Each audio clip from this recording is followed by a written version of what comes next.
आज किया वो काम जो मेरे को बिल्कुल नहीं पसंद। So hello goodies and welcome back to my channel. सुबह सुबह तैयार होकर हम चले गए थे अपनी क्लास के लिए। क्लास में गई थी तो आने का टाइम हो गया था, लेकिन बारिश हो रही थी तो सर ने लेट भेजा। घर आके भूख लग रही थी तो मम्मी से बोला कुछ खाने को दे दो। मम्मी ने बोला सब्जी नहीं है, तो मैंने मेरे लिए बनाए पराठे। पराठे मैंने खाए दही और अचार के साथ, और ये कॉम्बिनेशन भी भाई बहुत बढ़िया होता है, कभी ट्राई करना। उसके बाद माता जी से लिए 5 रुपये उधार, सॉरी 10 थे। 10 रुपये लेने के बाद मैं चली गई थी दुकान मेरी माता ने ही मुझे भेजा था कि लाल मिर्च का पैकेट ख़त्म हो गया तो लाल मिर्च लेकर आ। फिर मम्मी ने बनाए चीले, और इसी चीले को मम्मी ने तोड़ के इसमें लस्सी मिला दी, और जो भी नमक मिर्च मसाले होते हैं वो सब इसके अंदर ऐड ऑन कर दिया।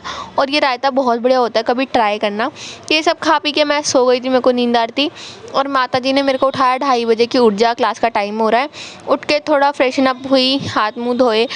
उसके बाद मैंने खा लिया था खाना, क्योंकि क्लास जाना था, लेट हो जाऊंगी यार। उसके बाद मैं निकल गई थी अपनी क्लासेस के लिए। क्लास में एक और कांड हो गया भाई मेरे साथ, मेरी घड़ी का स्ट्रैप टूट गया। अब मैंने वहीं पे फेविक्विक मंगवा के इसे जोड़ दिया, क्योंकि मुझे पता था अगर ये बात घर तक गई तो मेरी माँ मेरी लंका लगाएगी ढंग से। इतना खौफ था मुझे, मैंने वहीं काम कर दिया। फिर आज गुरु पूर्णिमा थी तो मैम ने खीर बनाई थी, मैंने खीर खाई। घर आके देखा तो इसकी माता जी नहीं थी, तो मैंने इसका थोड़ी देर ध्यान रखा कहीं ये इधर ना भाग जाए। ऊपर आके नई बोतल में पिया ग्लूकॉन डी पीने के बाद माता जी ने मेरे लिए बनाई चाय। फिर यहाँ मैं मस्त चाय पी रही थी।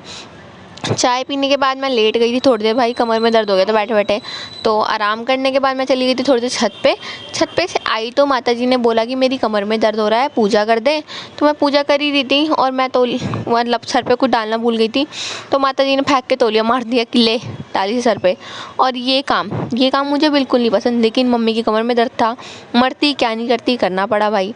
ये काम करने के बाद मैंने लगाया कन्नू को भोग, और फिर उनके वस्त्र भी हल्के करने थे तो मैंने उन्हें भोग लगा के सारे बर्तन हटा दिया। वस्त्र हल्के करने के बाद मैंने इत्र की मालिश करी उनको, और इत्र कभी डायरेक्ट नहीं लगाती हूँ, पहले हाथों पे मसल के फिर उनकी मालिश करती हूँ। यहाँ मैंने अच्छे से कन्नू की मालिश कर दी थी। उसके बाद मैंने हाथ पाँव भी दबा दिए थे।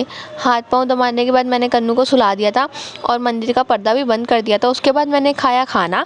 And that's for today's video. अगर वीडियो अच्छी लगी तो like and subscribe. Bye bye.